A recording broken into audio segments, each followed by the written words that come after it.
11ই August আজকের দিনেই দেশের জন্য শহীদ হন বাংলার অন্যতম বিপ্লবী ক্ষুদিরাম বসু। মাত্র 18 বছর বয়সে হাসি মুখে ফাঁসি কাঠে মৃত্যুবরণ করে নেওয়া এই বীরের প্রয়াণ দিবস আজ বাঙালির কাছে গর্বের এবং বেদনার। দেশের জন্য যে মানুষটা জীবন দিয়েছিলেন সেই মানুষটির প্রতি শ্রদ্ধা জানাতে রক্তদান শিবিরের আয়োজন করে বামপন্থী সংগঠন ডিওয়াইএফআই।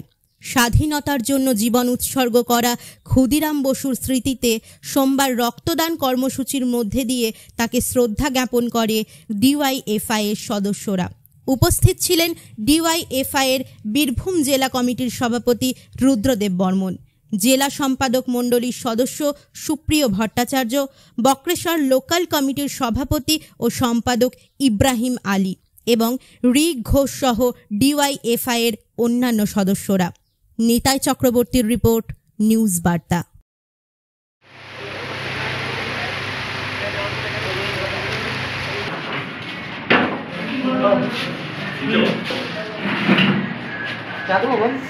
ভালো করে সামনে এইখানে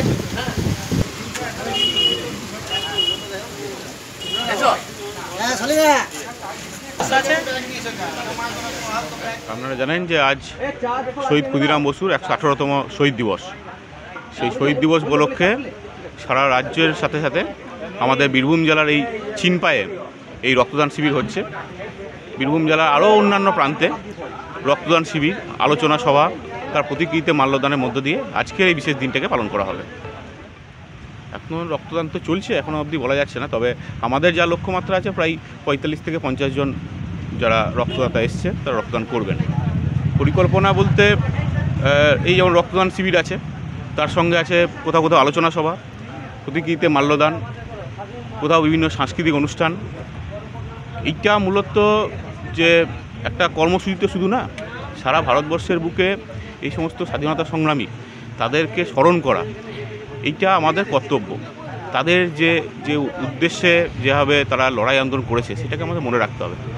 কিন্তু দেখা গিয়েছে যে এই সমস্ত স্বাধীনতা সংগ্রামীদের নাম, তাদের কৃতিত্ব ভুলিয়ে দেওয়ার চেষ্টা চলছে। কোথাও ক্ষুদিরাম বোসকে সন্ত্রাসবাদী বলে কোথাও বইয়ের পাঠ্য বইয়ে সেটা হচ্ছে উল্লেখ আছে। রবীন্দ্রনাথের কবিতা উঠিয়ে দেওয়ার চেষ্টা চলছে। তার মানে যারা সাম্যের কথা বলছে, যারা একতার কথা বলছে, তাদেরকে কোথাও ভুলিয়ে দিয়ে কোথায় ভেদাভেদের রাজনীতি করা যায় সেইটাকে হচ্ছে খুব সহজে মানুষের কাছে পৌঁছে দেওয়ার জন্য এই স্বাধীনতা সংগ্রামীদেরকে আস্তে আস্তে ভুলিয়ে দেওয়ার চেষ্টা করছে।